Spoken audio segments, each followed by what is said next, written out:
Chapter 6. Buster set a round wooden table outside the dining tent. Arthur stood behind him, massaging his shoulder. "Are you ready, champ?" asked Arthur. Buster nodded. "A pie-eating contest should be my best event." "What kind of pie did you say it was?" he asked, facing the roll of pie before him. "Mincemeat," said Arthur. "I don't think I ever tried that. My favorite is blueberry." "Well, actually I like cherry and pumpkin and lemon meringue." "What about apples?" asked Arthur. "Can't forget that." Buster agreed. "Not to mention peach, strawberry, rippled pecan, and key lime. So I suppose I wouldn't mind adding mincemeat to the list." He licked his lips. "Good thing I didn't win that piggy pudding." Next to Buster was a student named Rusty from Greenbrook. He faced an equally long line of fight. An officer dressed as a friar stood at the head of the table. "Now you both know the rule. It's really very simple. Whoever eats the most pie wins. Ready? Good. On your mark, get set, tuck in."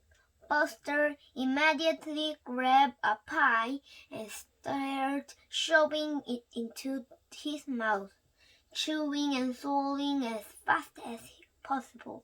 Rusty, in contrast, stopped to put a linen napkin in his lap.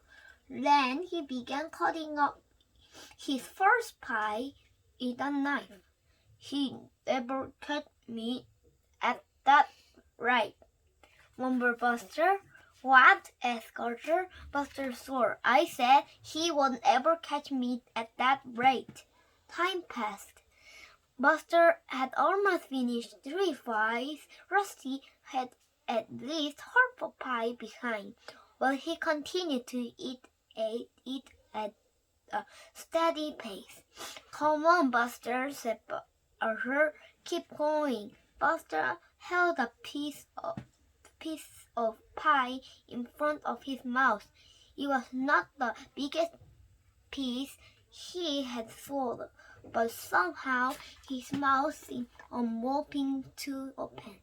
"Must eat more," Buster gasped, but he couldn't. His lips were sealed. Finally, he dropped the pie in disgust. Rusty, meanwhile, had finished the 3rd pie and was calmly studying a fork. "How can you just keep going?" Buster asked him. "Where does it all go?" Rusty dabbed at his mouth with his napkin. "Over the past few weeks, I've expanded my stomach capacity with larger and larger breakfast. I now have an 18-liter capacity." He turned to the friar.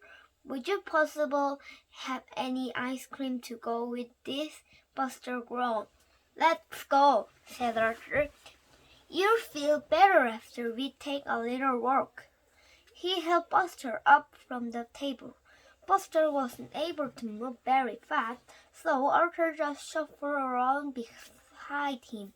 As they stopped to rest for a moment, Arthur recognized a voice talking behind some trees. It was Recruit Principal Mr. Henny. "After seeing your results, I know the children would benefit from your expense," he said. "Well," said another voice. It was Mr. Price Jones.